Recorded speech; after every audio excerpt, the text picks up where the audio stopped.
Salam bracha, voilà, on va faire un cours sur le sujet sur la paracha de la semaine Bamidbar, sur le sujet Maaseh Avad Siman Abanim. Les agissements des pères sont ainsi pour les enfants. Donc Bamidbar, comment ça marche dans notre dor, dans notre génération. Bamidbar, c'est Bet Medaber, il y en a deux qui parlent.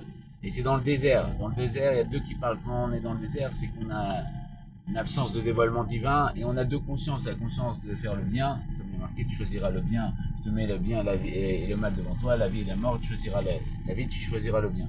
On a les deux consciences et on ne sait pas quoi faire. On est dans un désert de dévoilement divin.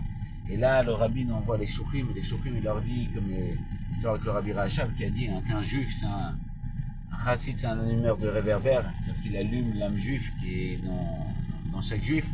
Et on lui a dit, mais s'il est dans un désert, il a dit, il va allumer. C'est quoi dans un désert de dévoilement divin? Tu allumes. Et quand tu allumes le juif là-bas, il va voir qu'il n'y a rien d'autre à part Dieu. Et il va prendre conscience que dans son désert, il doit faire en sorte de faire pénétrer Dieu. Et Dieu, il est qualifié de kulocha, d'une seule chose avec la Torah. Et la Torah, c'est En Maïm la Torah, c'est de l'eau. Et donc la bracha va tomber dans le désert et elle va faire en sorte que ce désert, comme Eretz Israël qui était un désert, ça devient un endroit où coule le lait, le miel. Ça devient l'endroit où il y a les yeux de Dieu du début de l'année à la fin de l'année. Ça devient un endroit où l'air rend intelligent. L'endroit voilà, du dévoilement de Dieu, Eretz à Kodesh, Eretz du langage de la terre, du langage volonté, la volonté de Dieu. Où tu fais Eretz Israël, tu fais Eretz Israël où tu es.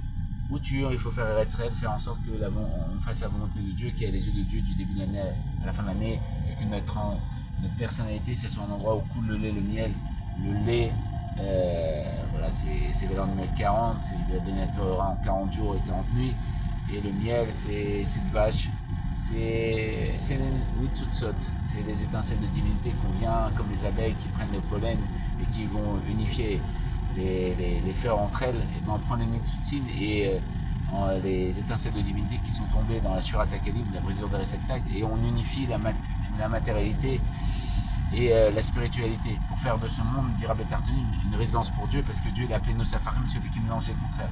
Et donc à l'image de la Dvora, de l'abeille qui arrête pas de bourdonner, nous, Dvora aussi, c'est Dvar Hashem, avec les Dvar Hashem, avec les paroles de Dieu, comme il dit, comment on dévoile la Elokut Bashim Tov en disant Tehilim in Bracha, Bracha Lashon Amshacha, on dévoile Dieu, et Tehilim, on loue Dieu. Et donc grâce au Tehilim, donc on est les abeilles de ce monde, grâce au Dvar Hashem qu'on répand dans le monde entier, c'est pour ça qu'on a été exilé dans tous les endroits du monde.